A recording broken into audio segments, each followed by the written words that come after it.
बिस्मिल्लाहिर्रहमानिर्रहीम।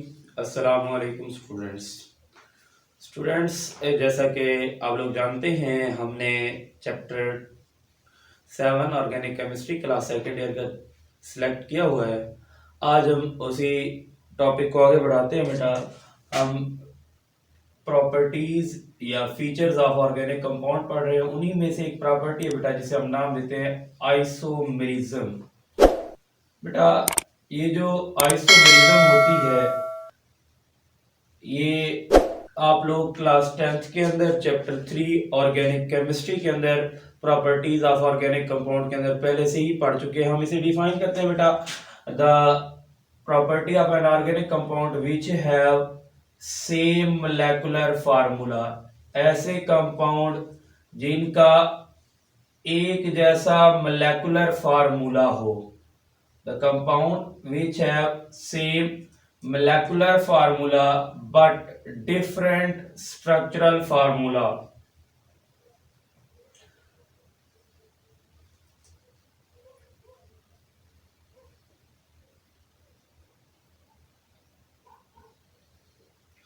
ऐसे कंपाउंड जिनका मोलेकुलर फार्मूला तो एक जैसा हो लेकिन स्ट्रक्चरल फार्मूलाज जो हैं वो मुख्तलिफ हों, उन कंपाउंड को हम नाम देते हैं बेटा आइसोमर्स।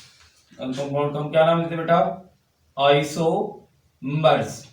और इस फिनोमिना को हम लोग नाम देते हैं आइसोमरिज्म। बेटा अगर आप इस आइसोमरिज्म प्रॉपर्टी को देखें तो इसके अंदर ऐसे कंपाउंड को हम डिस्कस करेंगे जिनका मोलेकुलर फार्मूला तो एक जैसा होता है लेकिन स्ट्रक्चरल फार्मूलाज मुख्तलिफ होते हैं। बेटा चंद एक पॉइंट लिख लेते हैं। It is a salient feature of organic compound which separate organic compound from inorganic compound। ये salient feature है। कैसे salient है? बिल्कुल मुख्तलिफ है। It separate the organic compound from inorganic compound। ये organic को separate करता है from inorganic compound। inorganic compound को organic compound से सेपरेट करता है। यही एक प्रॉपर्टी है जो कि ऑर्गेनिक कंपाउंड के अंदर पाई जाती है। इनऑर्गेनिक कंपाउंड के अंदर हमें दूर दूर तक नजर नहीं आती।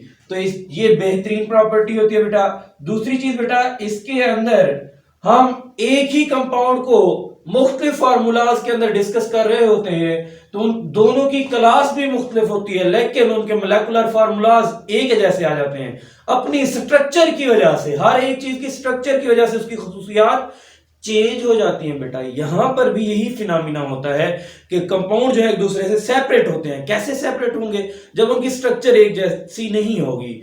फॉर एग्जांपल बेटा, हम केमिस्ट्री की एग्जांपल लेते हैं। हमारे पास एक एग्जांपल है बेटा ब्यूटेन की। Beta butane present in two form. One is a normal butane.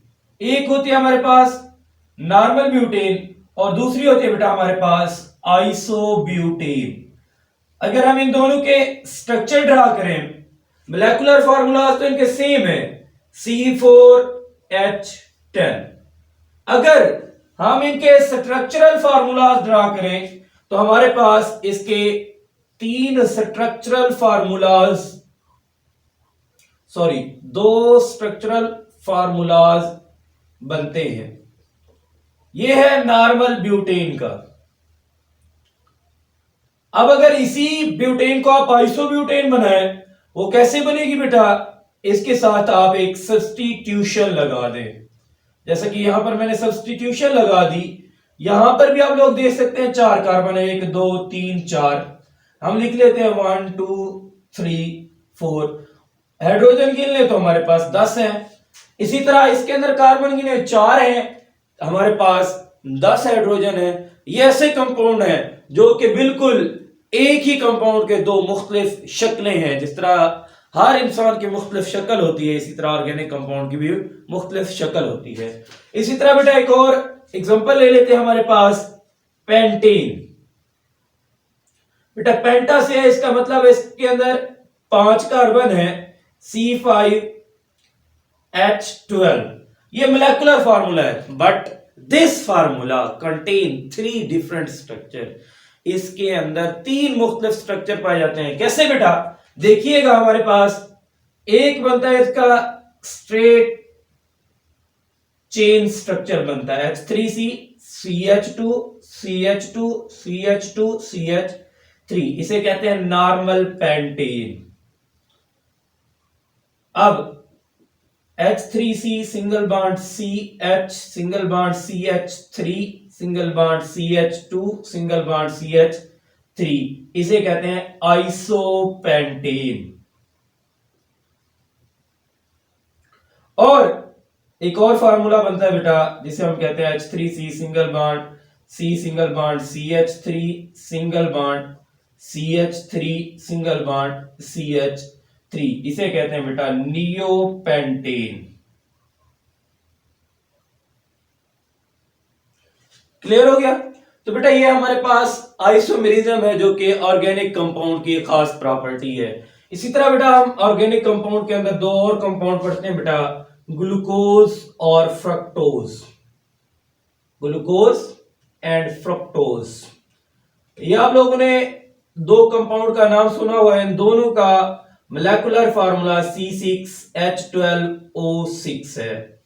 अब अगर हम ग्लूकोज का स्ट्रक्चर ड्रा करें तो बेटा हमारे पास ग्लूकोज के अंदर 6 कार्बन पाई जाती हैं। अब इसके अंदर आप देखें तो इसके अंदर अल्डिहाइडिक ग्रुप होता है,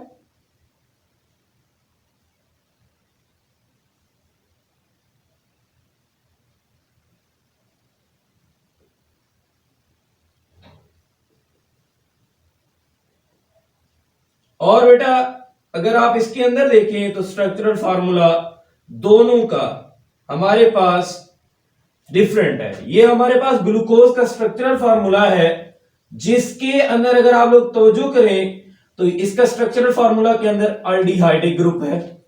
अब इसी की तरह का C6H12O6 फ्रुक्टोज का फार्मूला होता है। देखिए अगर आप तवज्जो के साथ, तो यहां पर हमारे पास सेम मोलेकुलर फार्मूला बनता है, लेकिन स्ट्रक्चरल फार्मूला डिफरेंट है।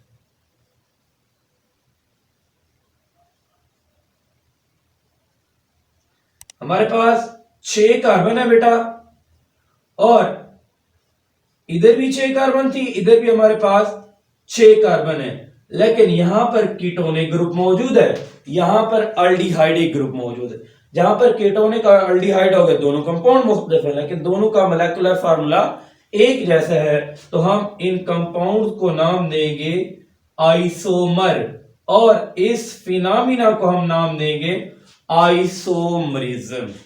ये एक जनरल प्रॉपर्टी थी बेटा, इसका डिटेल लेक्चर जो है वो नेक्स्ट टॉपिक है, हम उसे डिटेल के साथ स्टडी करेंगे।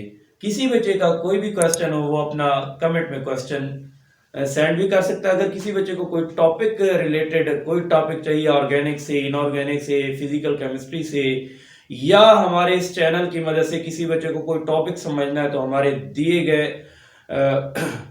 फोन नंबर के ऊपर, व्हाट्सएप के ऊपर हमें मैसेज कर सकता है, हमारे फेसबुक पेज के ऊपर भी हमें मैसेज कर सकता है, और हमें कमेंट में भी बता सकता है।